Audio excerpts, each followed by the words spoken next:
ahlu sunnah yang berbisnis dan berdagang, namun yang mumpuni ilmunya dan mengajar, memfokuskan untuk belajar sedikit. Maka oleh sebab itu Laits ibnu Sa'ad, seorang tajir dari miliunernya para tabi'in, Laits ibnu Sa'ad yang sejaman dengan Imam Malik, mengatakan kepada Imam Malik, "Imam Malik, kamu mengajar saja. Semuanya ilmu itu diberikan kepada kaum muslimin, mengajar. Saya akan menginfakkan harta," disebutkan 1000 dinar. Tahu 1 dinar? Itu adalah 1 logam emas yang wallahu a'lam disebutkan katanya beratnya sekitar 5 gram. Maka 1 gram emas sekarang berapa? Misalnya 1 juta. Kalau 5 gram berarti 5 juta. 1000 dari 5 juta berapa? 1000 tidak tanggung-tanggung. Maka Imam Malik kaya raya. Alhamdulillah. Disebutkan di beberapa tarikhnya, perkakasnya Imam Malik mantap. Semua rumahnya mantap. Memang seperti itu Allah menginginkan para penuntut ilmu, pengajar kepada ilmu. Allah berfirman, "Yarfa'illahu alladziina aamanu minkum walladziina utul ilma darajat." Orang-orang yang mempunyai ilmu lebih ditinggikan di dunia dari hanya orang-orang yang beriman saja. Para penuntut ilmu diangkat derajatnya oleh Allah, apalagi para alim ulama robbaninya, maka mereka kaya raya meskipun duduk. Dan jika datang KPK pun akan diperiksa nanti, ya kembalinya Laits ibnu Sa'ad yang berinfak kepadanya. Meskipun dia duduk tapi kaya raya. Dan seperti itu kebanyakan para da'i ilallah, baik di zaman sekarang ataupun di zaman dulu. Kami mukbil kaya raya. Apakah dia kerja? Tidak. Duduk mengajar dan tidak pernah libur. Maka tidak pernah dia berjualan di pasar dan sebagainya. Namun uangnya banyak, karena banyak yang memberikan uang kepada dia dan untuk ma'hadnya. Maka ini adalah keutamaan dari Allah Jalla wa'ala. Maka begitu pun Imam Malik, dia duduk mengajar dan hartanya melimpah ruah. Dari saudaranya Laits ibnu Sa'ad, imam muhaddits di zamannya, dan tentunya dari mukafaah yang lain, karena dia tidak melaksanakan jual beli. Dari mana memberikan makan, minum kepada anak istrinya. Maka inilah Imam Malik, Imam Darul Hijrah. Kemudian dari Abdurrahman ibni Abdullah ibni Abdurrahman ibni Abi Sa'sa'ah. Maka Abdurrahman di sini dia adalah rawi yang thiqah, di mana dia di sini meriwayatkan nanti dari bapaknya. Maka dia telah dithiqahkan oleh para ulama. Imam Abu Hatim An-Nasa'i telah menthiqahkannya. Lalu meriwayatkan dari bapaknya. Kalau tadi Abdurrahman ibni Abdullah ibni Abdurrahman, maka siapa bapaknya ya Abdurrahman? Man Abu? Huwa Abdurrahman ibni Abdullah ibni Abdurrahman ibni Abi Sa'sa'ah. Maka siapa meriwayatkan an Abi? Siapa bapaknya? Matafham? Abdurrahman an ibni Abdullah ibni Abi Sa'sa'ah meriwayatkan dari bapaknya. Siapa bapaknya? Sa'sa'ah. Masya Allah, Allah jaga. Indak ya Abdurrahman ya Hudzaifah, man Abu? Abu Abdurrahman. Kif ada Abu Abdurrahman? Taib, siapa namanya? Huna madkur Abdurrahman ibni Abdullah ibni Abdurrahman ibni Abi Sa'sa'ah al-Ansari. Siapa bapaknya? Meriwayatkan an Abi. Siapa bapaknya? Anta Hudzaifah ibnu Sa'id al-Bandunji. Meriwayatkan dari bapaknya. Siapa bapak kau? Siapa bapak kau? Sa'id al-Bandunji. Taib. Abdurrahman ibni Abdullah ibni Abdurrahman ibni Abi Sa'sa'ah. Siapa bapaknya? Ibnu Abi Abdurrahman ibnu Abi Sa'sa'ah. Hendak ya Muhammad. Mana Muhammad? Mana Abu? Muhammad ibni Sa'id al-Bandunji. Mana Abu? Abu man? Sa'id. Taib. Wahuna Abdurrahman ibni Abdullah ibni Abdurrahman ibni Abi Sa'sa'ah. Siapa bapaknya?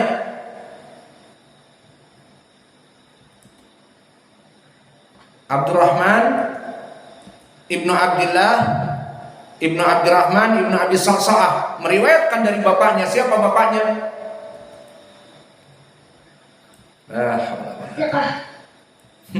Bapaknya Thiqah namanya. Siapa yang bisa jawab? Namanya Abdullah ibn Abdurrahman. Malakum mentu. Aina aqlukum? Aku misalkan Muhammad bin Sa'id. Siapa bapaknya? Sa'id. Pas Abdurrahman ibn Abdullah bin Abdurrahman bin Abi Sa'sa'ah tidak bisa jawab. Heran. Apa bedanya? Allah musta'an. Allahumma faqihna fid din. Semoga Allah memberikan kefakihan kita pada agama. Maka bapaknya Abdullah ibn Abdurrahman ibn Abi Sa'sa'ah al-Ansari al-Mazini. Abdullah di sini mempunyai anak dari muhaddis. Pertama Abdurrahman yang ada di sanad ini tadi mahalu thiqah. Maka Abdullah mempunyai anak pertama Abdurrahman yang tadi thiqah. Dan anak yang kedua Muhammad. Dan anak yang ketiga Ayub. Maka Abdullah ibn Abdurrahman ibn Abi Sa'sa'ah mempunyai 3 anak. Abdurrahman, kedua Muhammad, ketiga Ayub. Dan dia derajatnya juga thiqah. Disiqahkan oleh An-Nasa'i dan yang lainnya. Kemudian meriwayatkan dari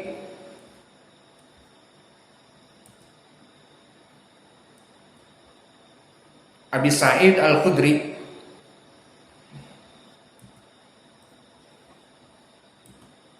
Sudah adzan ya? Maka kita langsung masuk kepada Al-Mutaba'ah, agar jika ditanya, lalu bagaimana di dalam sanad ini? Imam Al-Bukhari meriwayatkan dari Ismail ibnu Abi Uwais.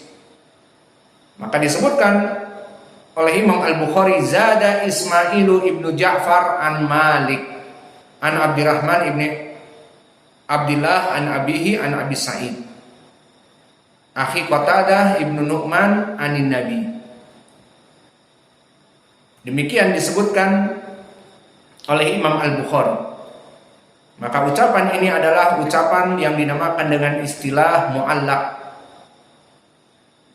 dan telah disambung oleh Imam Al-Bukhari itu sendiri di kitab Al-Fadail atau kitab Fadailul Quran, keutamaan-keutamaan Al-Quran, bukan di kitab Tauhid ya, di kitab Fadailul Quran.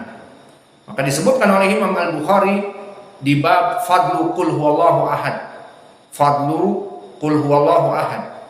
Disebutkan di sana sanad Abu Ma'mar haddatsana Ismail bin Ja'far an Malik ibni Anas. Lalu siapa Abu Ma'mar? Dia Ismail ibnu Ibrahim, Siqatun Ma'mun, dari Tabaqah yang ke-10. Maka di sini sanad dari Imam Al-Bukhari diriwayatkan dari Abu Ma'mar dan dia Ismail ibnu Ibrahim, Siqatun Ma'mun.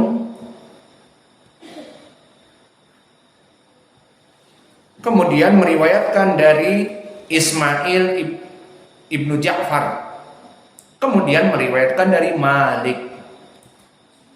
Maka diketahui di sini siapa mutaba'ah indakum dari Ismail ibnu Abi Uwais yang dhaif, siapa mutaba'ahnya? Ismail ibnu Ja'far, dan dia Ismail ibnu Ja'far bin Abi Katsir, thiqatun sabtun minas saminah.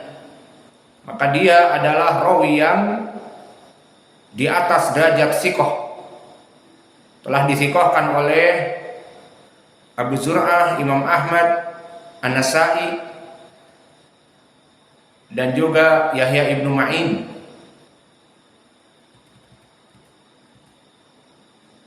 Maka inilah sanad yang dikeluarkan oleh Imam Al-Bukhari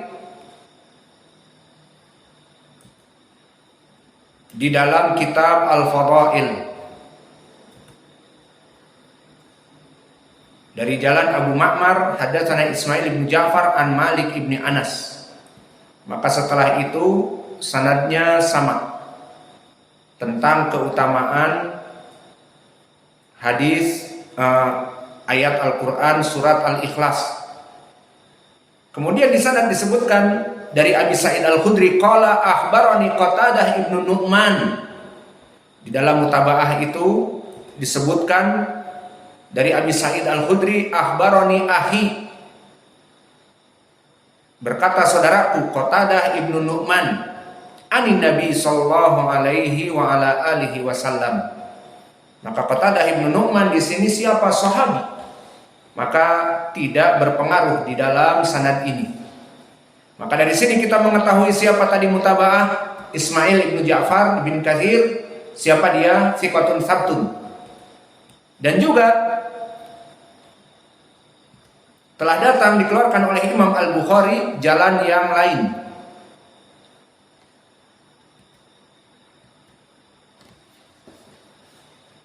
Dari jalan Abdullah ibnu Yusuf akhbarana Malik an Abdurrahman ibni Abdullah ibni Abdurrahman ibni Abi Sa'sa'ah, dari bapaknya dari Abi Sa'id Al-Khudri dengan kisah yang sama.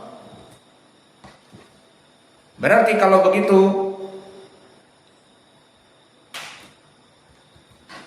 sanad ini mutabaah untuk Ismail ibnu Abi Uwais juga, di mana Abdullah bin Yusuf mutabaah untuk Ibnu Abi Uwais. Dan sanad ini dikeluarkan oleh Imam Al-Bukhari di Fadailil Quran dari jalan Abdullah bin Yusuf akhbarana Malik an Abdurrahman ibni Abdullah an abihi Abdullah ibni Abi Sa'sa'ah an Abi Sa'id Al-Khudri dengan lafaz yang kami sebutkan tadi. Namun periwayatannya dari Abi Sa'id menyebutkan dari kakaknya siapa? Qatadah ibnu Nu'man. Maka inilah jawaban kita. Kalau ditanya bagaimana Imam Al-Bukhari di kitab Tauhid tentang keutamaan Qul huwallahu ahad meriwayatkan dari Ismail ibnu Abi Uwais yang dhaif dari Imam Malik. Jawabnya apa? Telah dikeluarkan oleh Imam Al-Bukhari mutabaah di kitab Fadailil Quran bab fadlu Qul huwallahu ahad dari jalan Abdullah ibnu Yusuf At-Tinnisi. Dan Abdullah ibnu Yusuf barakallahu fikum, dia At-Tinnisi dan dia siqatun ma'mun ataupun siqatun mutkin, di atas dari derajat siqah, dan bahkan min athbatin nas fi muwatta, min athbatin nas fil muwatta, dia lebih kuat derajatnya dari yang lainnya dari periwayatan Imam Malik di kitab Muwatta. Berarti di sini Imam Al-Bukhari meriwayatkan dari Muhammad atau dari Abdullah bin Yusuf At-Tinnisi dari Malik sekuat-kuatnya periwayatan. Maka awas, jangan ada nanti yang membisiki pas kita membaca kitab Tauhid, itu hadisnya dhaif tentang keutamaan Qul huwallahu ahad. Kenapa? Karena Imam Al-Bukhari meriwayatkan dari Ismail bin Abi Uwais dari Malik. Ismail bin Abi Uwais dhaif. Maka hadis ini tidak bisa diamalkan. Kita jawab telah datang mutabaah di kitab Fadailul Quran dari Abdullah bin Yusuf, yang mana Abdullah bin Yusuf paling kuat periwayatannya dari Malik. Dan yang kedua tadi dari Ismail bin Ja'far dari kitab Fadailul Quran juga. Maka Ismail bin Ja'far adalah rawi yang thiqah yang meriwayatkan dari Imam Malik juga. Maka di sini dua mutabaah mengganti